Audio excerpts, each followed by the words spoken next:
Bab 6. Kita abaikan. Rega mengedarkan pandangan ke sekeliling ruangan. Satu ruangan full, tak ada kursi yang tersisa. Sepertinya semua mahasiswa berangkat, tidak ada yang absen. Assalamualaikum warahmatullahi wabarakatuh. Waalaikumsalam warahmatullahi wabarakatuh. Balas mahasiswa serempak.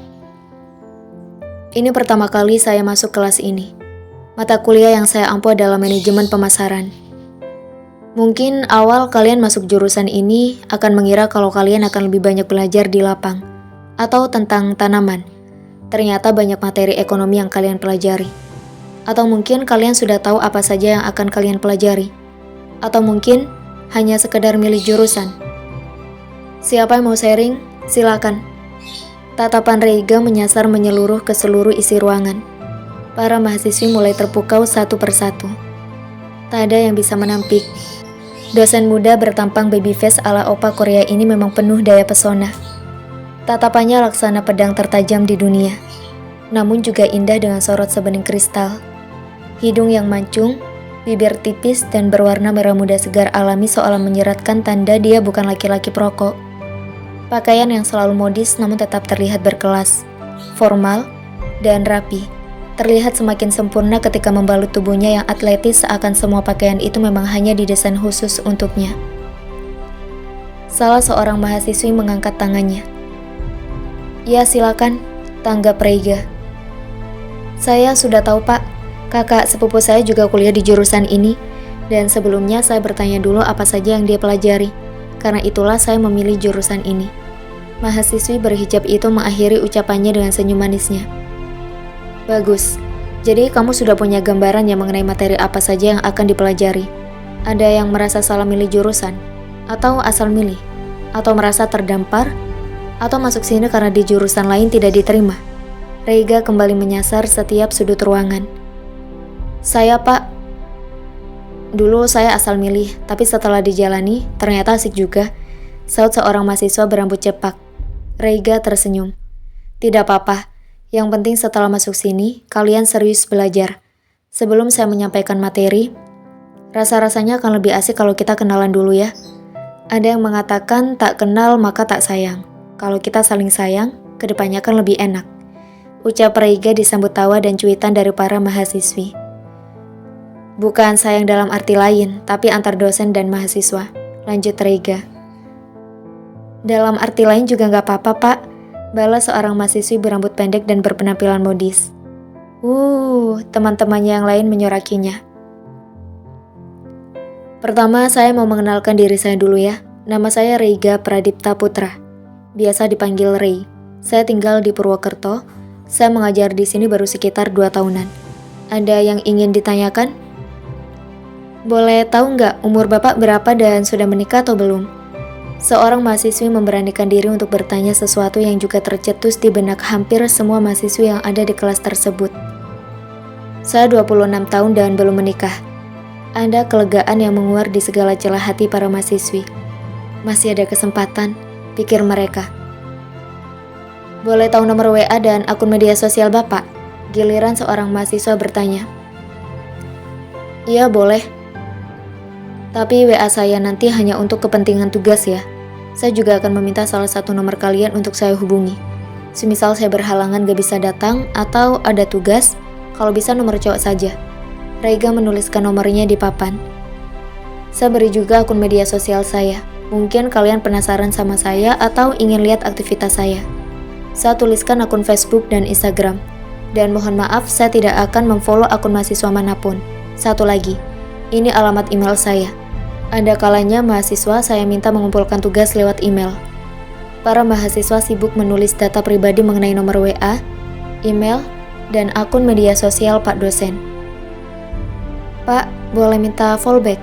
Tanya mahasiswi pelan, dan langsung saja diteriaki hu oleh yang lain. Rega tersenyum. Gak ada fallback-fallbackan ya. Saya absen satu persatu ya. Saya juga ingin mengenal kalian. Rega mengambil buku absensi dan memanggil nama mahasiswa satu persatu. Setelah sesi perkenalan usai, Rega membuka materi kuliah dengan menjelaskan definisi manajemen pemasaran menurut beberapa ahli. Menurut Philip Kotler, manajemen pemasaran adalah proses analisis, perencanaan, pelaksanaan, dan pengawasan program-program yang bertujuan menimbulkan pertukaran dengan pasar yang dituju dengan maksud untuk mencapai tujuan perusahaan. Reiga menatap layar laptopnya dan membacakan catatan rangkumannya. Bisa dibaca sendiri ya di buku untuk pengertian manajemen pemasaran dari toko lain. Saya menyukai suasana kelas yang hidup. Jadi kalau kalian ada pertanyaan, bisa ditanyakan. Saya menyukai kalau kalian aktif berdiskusi dan ada nilai partisipasi dari saya. Mahasiswa manggut-manggut mendengar penjelasan sang dosen ganteng. Diskusi tentang mata kuliah yang Bapak ampukan? Kalau pingin share masalah pribadi gimana? Tanya mahasiswi bernama Clara yang dikenal berani dan bengal. Pakaian yang dikenakan pun cukup ketat, menonjolkan lekuk tubuhnya. Saya nggak menerima diskusi masalah pribadi. Jawab Reiga santai dan hanya melirik mahasiswi tersebut sekilas. Usaha nih. Salah seorang teman Clara meledek. Kalau masalah pribadi ini mempengaruhi semangat kita dalam kuliah gimana, Pak? Clara masih terus mencoba. Ia memilin ujung rambutnya. Yang lain menyoraki. Oke, memangnya masalah seperti apa? Silakan di-share sini saja, biar teman-teman yang lain bisa membantu. Reiga masih bersikap tenang. Melihat tingkah mahasiswa yang mencoba menarik perhatiannya tentu bukan hal asing untuknya. Saya cuma ingin sharing sama Bapak karena ini masalah privasi. Kalau masalah privasi kenapa harus di-share ke saya? Tanya Reiga lagi. Karena Clara sedikit gelagapan. Clara suka sama Bapak, tukas mahasiswa bernama Gian. Saya sudah punya calon, balas Reiga segera. Aroma patah hati langsung menyeruak dari hati para mahasiswi. Euforia yang baru saja meluap karena diajar oleh dosen ganteng, seketika langsung amblas begitu mendengar sang dosen sudah punya calon. Tak terkecuali dengan Clara yang sudah mengagumi sosok Reiga bahkan sebelum dosen ganteng itu mengajar di kelasnya. Reiga belajar dari pengalaman sebelumnya. Tak sedikit mahasiswi atau bahkan rekan dosen perempuan yang masih single terang-terangan menunjukkan ketertarikan atau berusaha mendekati. Cara agar membuat mereka berhenti berharap adalah dengan mengatakan bahwa ia sudah memiliki calon. Meski ia juga tak tahu apa hubungannya dan Diandra akan tetap berlanjut. Yang pasti sejak semalam, ia memutuskan untuk mengajak Diandra ketemuan dan membicarakan semuanya. Hatinya bukan jemuran yang bisa digantung seenaknya. Ia butuh kepastian dari Diandra. Ia sudah lelah menyandang status jomblo berkepanjangan. Hubungan yang ia jalani dengan Diandra bukan lagi hubungan anak remaja yang baru kenal cinta. Ia butuh keseriusan. Seusai mengajar, Reiga berbalik ke ruangannya. Ia hampir lupa, nanti malam ia harus menghadiri resepsi pernikahan rekan sesama dosen. Sebenarnya ia ingin mengajak Diandra bertemu malam ini di restoran atau dimanapun. Namun ia harus menundanya. Diandra mematuk dirinya di cermin. Ia menyela rambutnya ke belakang, merapikan gaunnya, dan memeriksa riasan wajahnya yang natural minimalis. Ia tak ingin ada kesan berlebihan dari make up yang ia oles di wajahnya. Ia berjalan menuruni tangga dan menatap Alia serta Biwarti yang tengah menonton televisi di ruang tengah. Bi, saya berangkat dulu ya, saya titip Alia. Nggih, Bu, jawab Warti dengan seulas senyum. Alia, Mama berangkat dulu ya. Bobonya jangan malam-malam. Diandra mengecup kening Alia lembut. Oke, Ma. Alia tersenyum cerah. Anak itu begitu manis. Diandra bersyukur memiliki anak semanis dan sebaik Alia. Meski usianya baru 5 tahun, tapi dia sangat memahami kondisi ibunya yang harus bekerja dan berjuang sebagai single parent untuk membesarkannya. Aldebaran memang tetap bertanggung jawab membiayai Alia, tapi Diandra tak mau bergantung padanya. Ia juga bersyukur putrinya bukan tipikal anak yang rewel, dan sudah bisa mandiri melakukan beberapa aktivitas. Diandra mengemudi dengan hati-hati. Ia senang saat pertama kali menerima surat undangan dari Lucy, teman SMA yang cukup akrab dengannya dan almarhumah Mareta. Akhirnya ia melepas masa lajang dan menikah dengan seorang dosen. Malam ini adalah malam resepsi pernikahannya. Setiba di gedung tempat dilangsungkannya resepsi, Diandra memarkir mobilnya di area yang masih kosong. Ia lihat sudah banyak kendaraan yang terparkir. Pandangannya dikejutkan dengan seorang laki-laki yang juga baru keluar dari mobilnya. Laki-laki itu yang memutuskan untuk kembali ke Indonesia dan bekerja di sini setelah kontrak mengajarnya habis di Australia. Diandra, Laki-laki itu tampak terkejut. Aldebaran, Diandra tak kalah terperangah. Kamu kenal sama Farhan juga? Aldebaran menyipitkan matanya. Enggak, aku temannya Lucy. Aldebaran. Oh, kalau begitu kita masuk bareng ya? Aldebaran mengulum senyum sumringahnya. Diandra mengangguk pelan. Demi Alia, Diandra berusaha untuk menjaga hubungan baik dengan Aldebaran. Mungkin rasa trauma dan luka itu belum benar-benar lenyap. Tapi ia tak bisa egois dan bersikap tak dewasa dengan terus menyimpan rasa benci dan sakit hati pada mantan suaminya. Keduanya berjanji untuk mengasuh anak bersama-sama, meski status sudah tak lagi bersama. Saat memasuki gedung, beberapa teman menyambut kedatangan mereka. Tak sedikit yang mengira Diandra dan Aldebaran berencana untuk rujuk. Mereka mengira Diandra dan Aldebaran datang bersama dari rumah, padahal mereka hanya bertemu di tempat parkir. Rega yang sudah lebih dulu datang dan tengah duduk di kursi tamu seketika terperanjat melihat kedatangan Diandra dan Aldebaran. Ia bertanya-tanya, apa Aldebaran sengaja mengajak Diandra menghadiri resepsi? Ia tak heran jika Aldebaran diundang, karena yang ia dengar, Aldebaran akan bekerja di universitas tempat Farhan, sang mempelai laki-laki mengajar. Tapi Diandra, apa dia mengenal Farhan juga? Atau mengenal mempelai perempuan? Atau memang Aldebaran sengaja mengajak Diandra datang untuk menunjukkan kemesraan mereka di publik? Atau sebagai cara lain bagi pasangan itu untuk mengumumkan bahwa mereka telah kembali bersama? Hati Rega sakit, sangat sakit. Ia senewan sendiri melihat Diandra dan Aldebaran berbincang dengan sumringahnya bersama teman-temannya. Di saat yang bersamaan, Diandra melayangkan pandangan tepat membidik Rega yang tengah duduk dan menatapnya begitu awas. Ada desiran yang begitu hebat bergemuruh di dadanya. Ia sama sekali tak ingat bahwa Rega juga seorang dosen. Yang artinya, sangat mungkin untuknya mengenal Farhan dan turut diundang ke resepsi pernikahannya. Ia melihat Hadariana di sampingnya. Yang ada justru Argan yang juga hadir tanpa istrinya. Dua manusia itu hanya mampu saling menatap dengan pikiran masing-masing yang bergelut di benak. Diandra tiba-tiba merasa tak enak karena ia tak ingin Rega salah paham melihatnya datang bersama Aldebaran. Namun bagaimana ia menjelaskan, sedang ia sendiri tak tahu apakah Rega masih menganggapnya sebagai kekasih atau tidak. Seharian ini Rega tak menghubunginya sama sekali. Begitulah perempuan. Saat dihubungi dia memilih menghindar dan tak membalas, namun ketika sang pria berhenti menghubunginya, dia mencari-cari dan tak ingin kehilangan. Rega pun berpikir tak perlu menuntut penjelasan apapun dari Diandra, karena sudah sangat jelas wanita itu ingin kembali dengan mantan suaminya. Kemarin dia melihat Aldebaran mengantar Alia. Malam ini dia pergi bersama-sama Diandra. Hatinya patah, hancur berkeping-keping. Semua hidangan yang disajikan di acara resepsi malam itu pun mendadak tak mampu menggugah seleranya. Rega semakin sakit hati kala dua mempelai berdansa. Para tamu undangan dipersilakan untuk ikut berdansa.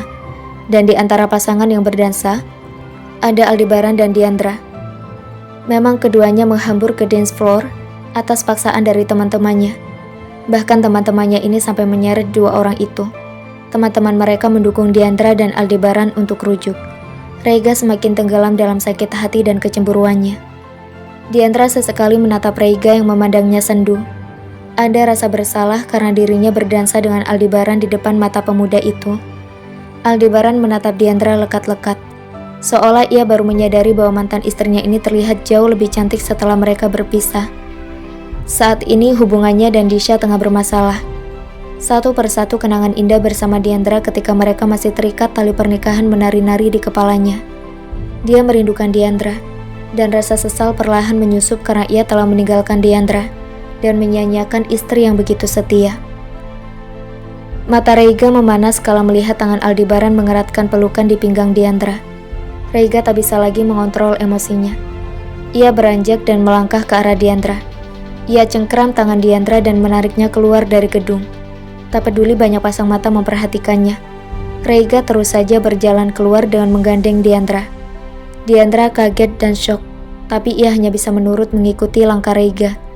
Jika ia memberontak, hal ini hanya akan menambah keributan dan mempermalukan diri sendiri.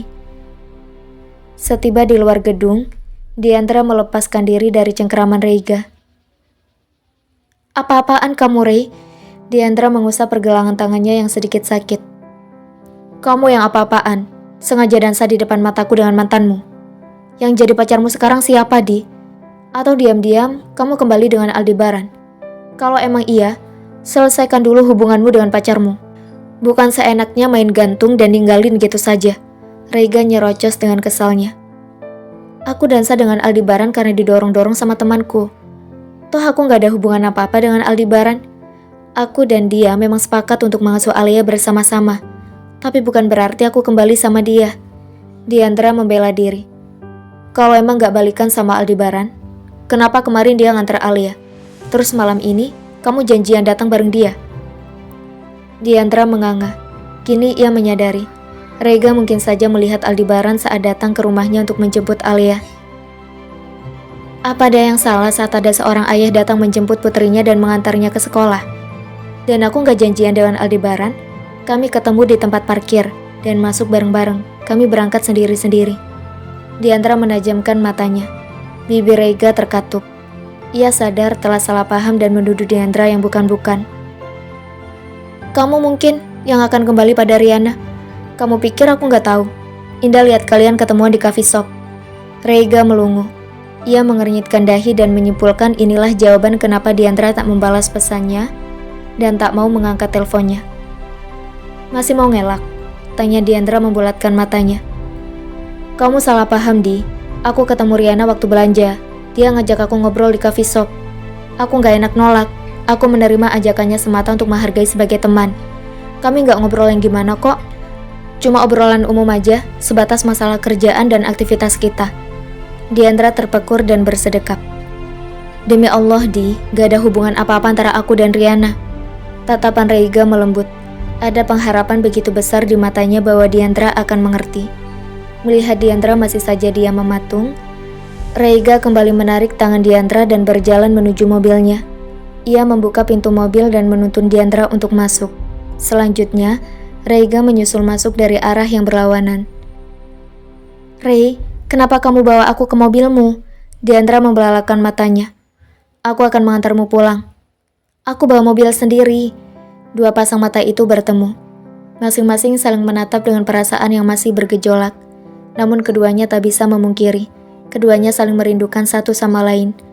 Tanpa Diandra antisipasi, Rega mendaratkan kecupan di bibirnya. Wanita itu terkesiap.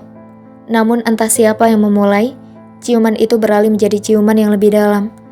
Saling menyesap dan mentransferkan rasa rindu sekaligus perasaan emosional yang masih saja berkecamuk setelah sebelumnya salah paham. Setelah mengakhiri ciuman itu, keduanya justru saling kikuk, canggung, dan terpekur dengan pikiran masing-masing. Keduanya berdebar-debar, deg-degan, gugup, benar-benar rasanya tak karuan.